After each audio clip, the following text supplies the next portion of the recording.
Yes, sports fans, it's time for another Dave Day here on Community NEPA News. Ken Carr with Standard Speaker Sports Editor Dave Seaman.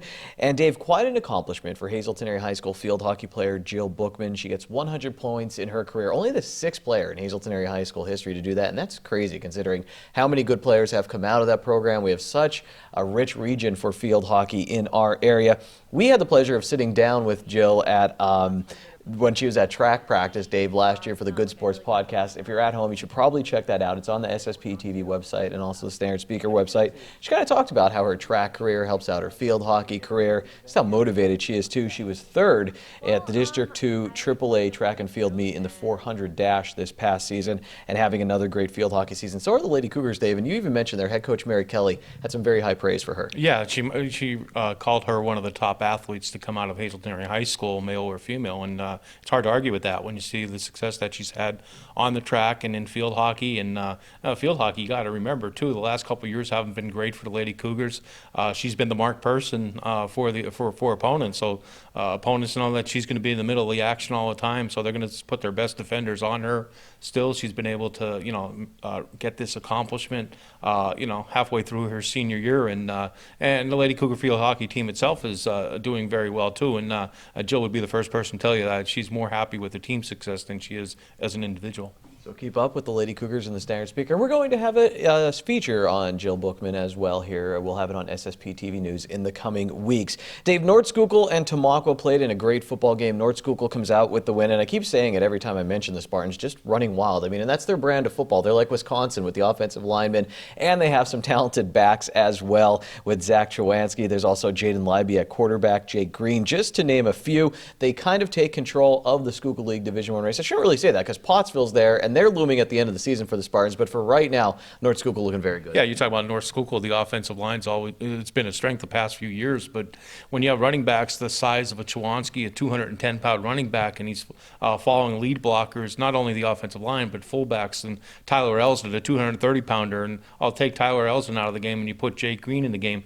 Jake's only 280 pounds. So, and then Jake comes up with a big run on 4th and 3, I believe it was, in a 3-point game the other day. He busts loose for a big touchdown run. The Spartans like their running game, and they have every right to. Dave, the Hazelton area boys soccer team getting more and more wins this season. Gabe Fabian just having an outstanding year. He's not the only one. You said you're going to be covering the team later this week. People could look for that in the Standard Speaker, but Coach Ryan Scarcell and the Cougars continuing to have success. Yeah, they are, and they're playing against teams that traditionally have beaten up on the Cougars in years past. But when talking to Ryan before the season and last season, they've been pointing to the 2019 campaign for a long time. They knew that the pieces would be in place for a successful season, and that's exactly what the Cougars have done. And Dave, before we started this interview, our John Eric Polai behind the camera said, are you ready for Penn State's big stretch here? They have Iowa, they have Michigan State in football, and you did your best, James Franklin, and said, I'm ready for Iowa, have to go 1-0 this week. Before we get to that, let's take a look back, Dave. So far through these first 5 games, everyone almost everyone who was in the know, except for me, because what do I know, picked Penn State to be 5-0 at this point. You kind of expected that. They pulled all that off, Dave. I think they kind of built confidence along the way. This defense has to be feeling very good about themselves. Shaka Tony on the defense against Purdue, just crazy, 10 sacks.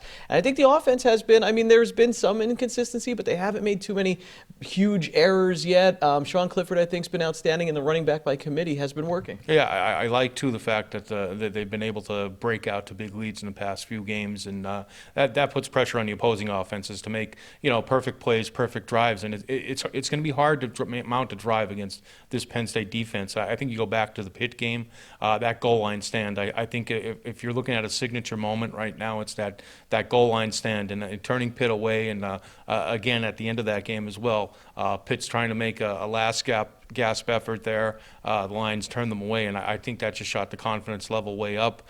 They've been able to build on that, and the depth that they've been able to build too. And there's some, when there are some lulls, you got to look at what Coach Franklin and Coach Ronnie of the offense, and on a defense spread, probably what they're doing is they're playing a lot of players right now, wearing down other teams, and by the time fourth quarter comes, the Lions are fresh, and the other teams are in, they're in catch-up mode one, and then they're a little bit beaten up and tired as well. So, Purdue came into that last game beaten up as well with injuries and everything too. But Penn State still has to play its game, and that's exactly what the Lions did on Saturday. Yeah, they have a big opportunity in front of them, Dave. They have to take advantage of that opportunity against some very big opponents coming up in the Big Ten. Starts with Iowa this week. And Dave, I want to close with some baseball. You had a feature in the Standard Speaker on a father and son, father who's been collecting baseball cards for his son for a while. The gist of it pretty much is one of the cards now in the Hall of Fame. There's a whole story behind it. You have to find out how that happened. But that was a really cool baseball story, but also father-son story. Yeah,